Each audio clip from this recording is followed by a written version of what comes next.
नमस्कार साथियों, स्वागत है आपका एक बार फिर से हमारे YouTube चैनल GK24 में। दोस्तों, आज के इस वीडियो में हम CTET previous year question series में 28 दिसंबर 2021 को हुए पेपर फर्स्ट के EVS के प्रश्नों का अध्ययन करेंगे। आप वीडियो को अंत तक देखें और आंसर देने का प्रयास करें। आइए वीडियो को स्टार्ट करते हैं आज के पहले क्वेश्चन से। आज का हमारा पहला क्वेश्चन है, किसी रोगी का घर X पर स्थित है तथा वह अस्पताल जहाँ इसका इलाज चल रहा है Y पर स्थित है। रोगी के घर से अस्पताल जाने के लिए कोई सीधी सड़क नहीं है, अतः रोगी पहले A पर जाता है जो X के ठीक पूर्व में 800 मीटर की दूरी पर है। फिर वह B पर जाता है जो A से ठीक दक्षिण में 600 मीटर की दूरी पर है। फिर वह C पर जाता है जो B के ठीक पश्चिम में 150 मीटर की दूरी पर है। और अंत में वह Y पर अस्पताल में पहुंचता है जो C के ठीक उत्तर में 100 मीटर की दूरी पर है। अस्पताल के सापेक्ष रोगी के घर की सही दिशा क्या होगी? ऑप्शंस दिए गए हैं, दक्षिण पूर्व, दक्षिण पश्चिम, उत्तर पूर्व, उत्तर पश्चिम।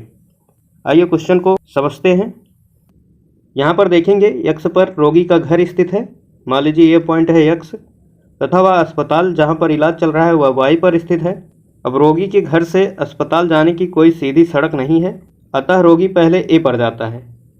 A जो X के ठीक पूर्व में 800 मीटर की दूरी पर स्थित है, यानी X से हम 800 मीटर पूर्व की तरफ जाएंगे तो दाहिने साइड में हम 800 मीटर जाएंगे तो हमें मिलेगा बिंदु A। फिर वह B पर जाता है जो A के ठीक दक्षिण में 600 मीटर की दूरी पर है, यानी हम A से दक्षिण की तरफ जाएंगे नीचे की ओर तो B पर पहुँचेंगे, यह 600 मीटर की दूरी पर है। फिर वह C पर जाता है जो B के ठीक पश्चिम में है 150 मीटर की दूरी पर। B से पश्चिम यानी कि बाएं साइड हम पीछे की तरफ जाएंगे 150 मीटर तो हमें मिलेगा पॉइंट C। और अंत में वह Y पर पहुंचता है जो C के ठीक उत्तर में 100 मीटर की दूरी पर है। अब C से हम 100 मीटर की दूरी पर उत्तर की तरफ यानी ऊपर की तरफ चलेंगे तो मिलेगा Y। क्वेश्चन में पूछा है अस्पताल के सापेक्ष रोगी के घर की सही दिशा क्या होगी, तो Y से X की सही दिशा बतानी है। Y से अगर हम यहाँ से X की दिशा देखें वो है नॉर्थ और वेस्ट के कॉर्नर पे, यानी कि नॉर्थ वेस्ट, उत्तर पश्चिम। तो इस प्रकार यहाँ से सही आंसर होगा ऑप्शन नंबर 4, उत्तर पश्चिम। अगला क्वेश्चन है, अपने गर्दन को झटके से आगे पीछे कर सकने वाला पक्षी कौन सा है? ऑप्शंस है, ऑप्शन नंबर 1 कबूतर या कपोत, ऑप्शन नंबर 2 तोता, ऑप्शन नंबर 3 है उल्लू, ऑप्शन नंबर 4 है मैना। तो इसका सही आंसर होगा ऑप्शन नंबर 4 मैना। मैना पक्षी जो अपने गर्दन को झटके से आगे पीछे कर सकती है। यह अफ्रीका, भारत और दक्षिण पूर्व एशिया में पाई जाती है। यह पक्षी बात कर सकती है और किसी भी आवाज़ की नकल कर सकती है। अगला प्रश्न है, अपनी गर्दन को पीछे तक घुमा सकने वाला पक्षी कौन सा है? ऑप्शंस है कबूतर, तोता, उल्लू, मैना। तो इसका सही आंसर होगा ऑप्शन नंबर 3 उल्लू। उल्लू अपनी गर्दन को पीछे तक घुमा सकता है। यह एक मांसाहारी पक्षी होता है। यह अपनी गर्दन को 270 डिग्री तक पीछे घुमा सकता है। अगला प्रश्न है, ब्रेल लिपि का उपयोग दृष्टिहीन व्यक्तियों द्वारा किया जाता है। इस प्रकार की लिपि में मोटे कागज पर उभरे हुए बिंदु बने होते हैं। उभरे हुए होने के कारण दृष्टिहीन व्यक्ति उन्हें छूकर पढ़ सकते हैं। यह लिपि आधारित है। ऑप्शंस है 10 बिंदुओं पर, 8 बिंदुओं पर, 6 बिंदुओं पर, 4 बिंदुओं पर। जिसका सही आंसर होगा ऑप्शन नंबर 3 6 बिंदुओं पर। इसे लुई ब्रेल द्वारा 1821 में विकसित किया गया था। इसमें 63 वर्ण होते हैं। प्रत्येक वर्ण 6 बिंदुओं द्वारा दर्शाया जाता है, जिसमें प्रत्येक वर्ण के लिए एक या एक से अधिक बिंदुओं को थोड़ा ऊपर उठा दिया जाता है, जिसे स्पर्श करके शब्द की पहचान की जाती है। यहाँ हम देख सकते हैं प्रत्येक वर्ण को 6 बिंदुओं द्वारा दर्शाया गया है। ए के लिए 1 बिंदु को उभरा हुआ दर्शाया गया है, बी के लिए 2 बिंदु को, सी के लिए 2, लेकिन अलग अलग स्थान से। तो इस प्रकार से इस लिपि को दर्शाया जाता है 6 बिंदुओं में। इतना आपको ध्यान रखना है।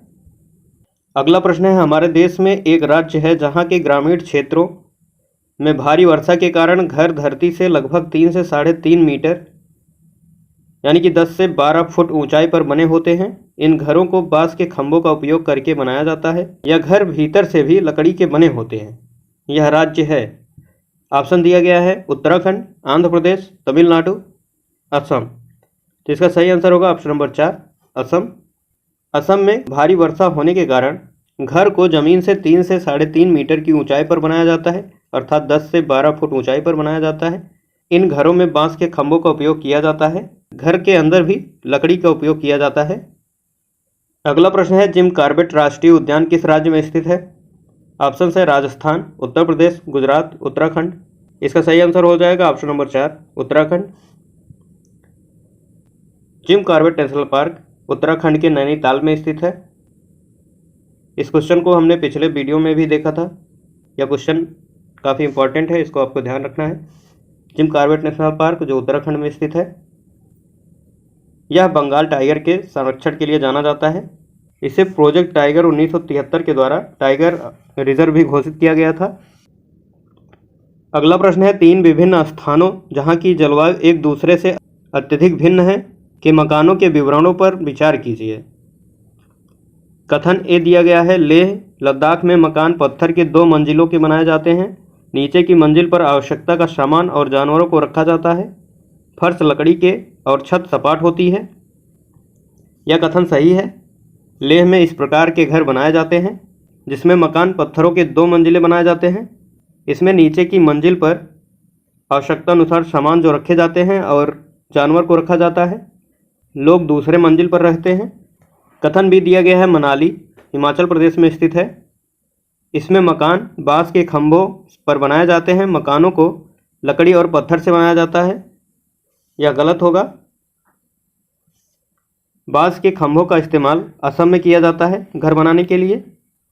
मनाली जो पहाड़ी इलाका है, यहाँ भारी वर्षा होती है और बर्फबारी भी होती है। यहाँ पर मकान पत्थर व लकड़ी के बने होते हैं तथा छतें तिरछी होती हैं। अगला कथन है, राजस्थान में गांव के लोग मिट्टी के बने मकानों जिनकी छत कटीली झाड़ियों की बनी होती है। यह कथन सही होगा। राजस्थान में लोगों के घर मिट्टी के बने होते हैं और छत पर कटीली झाड़ियाँ होती हैं ताकि उनको गर्मी से बचाए रखे। तो इस प्रकार कथन ए और सी सही होगा। इसका सही आंसर होगा ऑप्शन नंबर 4 ए और सी। अगला क्वेश्चन है, नीचे दिए गए जीवों पर विचार कीजिए। घड़ियाल, कौवा, बत्तख, मछली, कछुआ। उसे चुनिए जो अन्य से भिन्न है।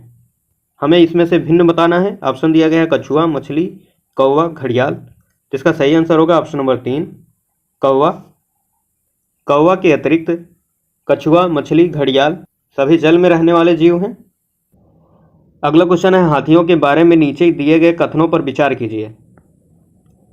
कथन ए दिया गया है, एक झुंड में 20 से 25 हथनियाँ और बच्चे होते हैं। यह गलत होगा। हाथियों के झुंड में 10 से 12 मादा और हाथी के बच्चे होते हैं। कथन भी है, हाथी 4 से 5 वर्ष की आयु तक ही झुंड में रहते हैं। यह गलत हो जाएगा।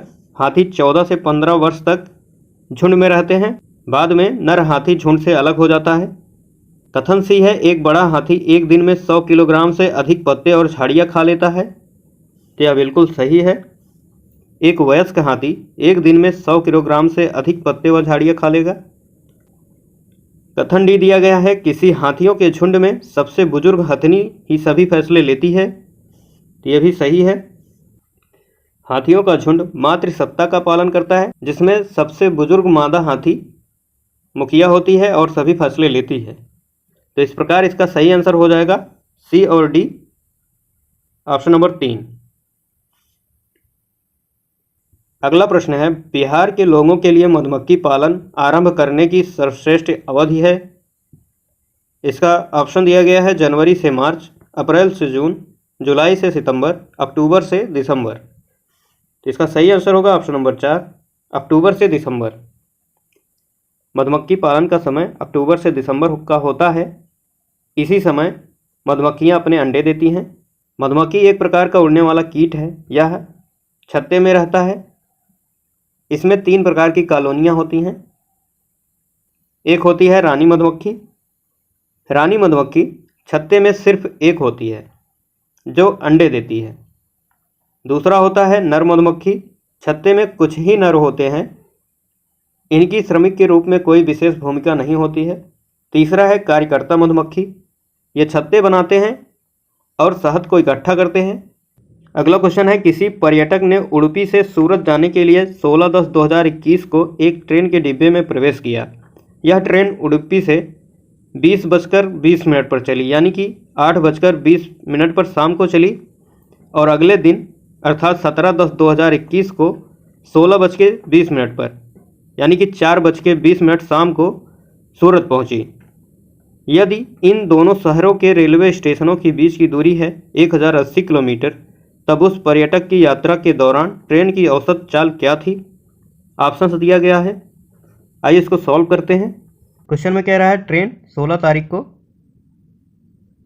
20:20 पे यानी शाम के 8:20 पर निकलती है, और 17 तारीख को 16:20 पर अर्थात 4:20 पर शाम को पहुंचती है। तो इनके बीच की जो टाइमिंग है, टाइम कितना होगा? ये टाइम आ जाएगा 20 घंटे, और दूरी दिया गया है डिस्टेंस 1080 किलोमीटर। हमें निकालना है चाल। तो चाल का फार्मूला होता है दूरी बटे समय। दूरी है 1080 किलोमीटर, टाइम है यानी समय है 20 घंटे। जब इसको हम सॉल्व करेंगे तो आएगा 54 किलोमीटर प्रति घंटे। यहाँ ऑप्शन देखेंगे तो सब मीटर पर सेकंड में दिया गया है। अब 54 किलोमीटर प्रति घंटे को अगर हम मीटर पर सेकंड में चेंज करना चाहें तो इसमें 5/18 से गुणा करना पड़ेगा। जब यहाँ हम इसको सॉल्व करेंगे तो आएगा आंसर 15 मीटर प्रति सेकंड। तो इस प्रकार इसका सही आंसर हो जाएगा ऑप्शन नंबर 2, 15 मीटर प्रति सेकंड। ये है ट्रेन की औसत चाल। आगे बढ़ते हैं अगले क्वेश्चन की ओर।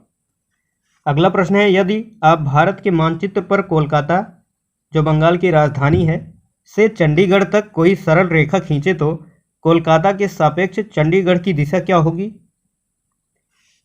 ऑप्शन दिया गया है ठीक पूर्व, ठीक पश्चिम, उत्तर पूर्व, उत्तर पश्चिम। आइए इसको मैप पर देखते हैं, इसकी दिशा क्या होगी। यहाँ पर हम देखें मैप में, ये है पंजाब और यहाँ पर है हरियाणा, जिसकी राजधानी, इन दोनों की राजधानी है चंडीगढ़, अर्थात यहाँ पर है चंडीगढ़। ये देखिए लिखा भी हुआ है चंडीगढ़। ये है वेस्ट बंगाल यानी पश्चिम बंगाल, और इसकी राजधानी है कोलकाता। यहाँ पर है कोलकाता। अगर हम यहाँ से दिशा पता करना चाहे कि कोलकाता से चंडीगढ़ की दिशा क्या है, तो हमें 2 लाइन खींचनी पड़ेगी, ऊपर से नीचे और बाएं से दाएं। ये एक दूसरे को 90 अंश पर काटे। यहाँ से हम देखेंगे कि चंडीगढ़, इसकी दिशा होगी नॉर्थ वेस्ट यानी कि उत्तर पश्चिम। यहाँ पर देखेंगे नॉर्थ है, ये वेस्ट हो जाएगा, तो इसका कॉर्नर हो जाएगा नॉर्थ वेस्ट अर्थात उत्तर पश्चिम। इस प्रकार हमारा सही आंसर होगा ऑप्शन नंबर 4, उत्तर पश्चिम। अगला प्रश्न है, निम्नलिखित प्याज की खेती के विभिन्न चरणों का सही क्रम चुनिए। ए दिया गया है बीज बोना, बी खरपतवार निकालना, सी प्याज के ऊपर की सूखी पत्तियों को हटाकर अलग करना, डी गुड़ाई करना, मृदा को पोला या नरम करना, ई दिया गया है प्याज को उखाड़ कर निकालना। प्याज को बोने से पहले हम सबसे पहले खेत को बनाएंगे यानी गुड़ाई करेंगे, मृदा को नरम करेंगे। सबसे पहले आएगा डी। उसके बाद बीज को बोना पड़ेगा, ये दूसरे नंबर पर आएगा। तीसरे नंबर पर जब यह थोड़ा बड़ा होगा उसमें से खरपतवार यानी घास को साफ करना पड़ेगा।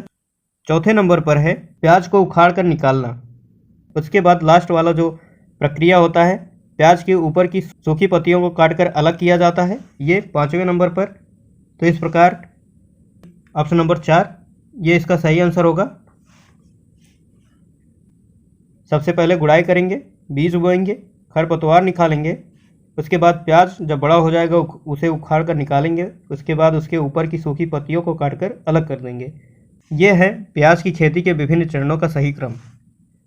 बढ़ते हैं अगले प्रश्न की ओर। प्रश्न है, कौन सा विशेष अभिलक्षण रेगिस्तानी ओक या शाहबलूत वृक्ष में नहीं पाया जाता है? ऑप्शंस हैं, जड़ों का अत्यधिक गहराई तक जाना, पेड़ के तने में पानी एकत्रित होना, पत्तियां बहुत कम होना, बड़ी और बहुत सारी पत्तियां होना। तो यही इसका सही आंसर होगा, ऑप्शन नंबर 4, बड़ी और बहुत सारी पत्तियां होना। यह रेगिस्तानी ओक के लक्षण नहीं है। रेगिस्तानी ओक जो ऑस्ट्रेलिया के शुष्क क्षेत्रों में पाया जाता है, इसकी पत्तियां कांटों में बदल जाती हैं। इसमें बहुत सारी पत्तियां नहीं पाई जाती हैं। इनकी जड़ें पानी की तलाश में बहुत अधिक गहराई तक जाती हैं। ये जड़ें वृक्ष की तुलना में 30 गुना अधिक लंबी होती हैं। इनके तनों में पानी इकट्ठा होता है। यहाँ पर देखेंगे ये है रेगिस्तानी ओक, यह 10 फीट होता है इसकी लंबाई, और जबकि जड़ इसकी 30 गुना अधिक लंबी होती है। इसको आपको ध्यान रखना है, यह ऑस्ट्रेलिया में पाया जाता है। अगला और अंतिम प्रश्न है, तमिलनाडु के निकटवर्ती राज्य कौन कौन से हैं? ऑप्शंस दिया गया है नीचे। मैप में आइए समझ लेते हैं तमिलनाडु से सटे हुए राज्य कौन कौन से हैं। ये है तमिलनाडु। तमिलनाडु भारत का दक्षिणी राज्य है। इसकी राजधानी है चेन्नई। मैप में आप देख पा रहे होंगे ये है केरल, और यहाँ से ये वाली सीमा बनाता है कर्नाटक है, और ये वाली सीमा जो बना रहा है वो है आंध्र प्रदेश। तो इस प्रकार तमिलनाडु से केरल, कर्नाटक और आंध्र प्रदेश 3 राज्य सीमा बनाते हैं। इसका सही आंसर हो जाएगा ऑप्शन नंबर 2, आंध्र प्रदेश, कर्नाटक और केरल। तो दोस्तों आज का वीडियो यहीं पर समाप्त होता है। मिलते हैं नेक्स्ट वीडियो में 28 दिसंबर 2021 के प्रीवियस ईयर क्वेश्चन से पेडागोजी के क्वेश्चन को लेकर। आई होप वीडियो आपको अच्छा लगा हो। वीडियो को लाइक करें, शेयर करें। चैनल पर नए हैं तो चैनल को सब्सक्राइब जरूर करें।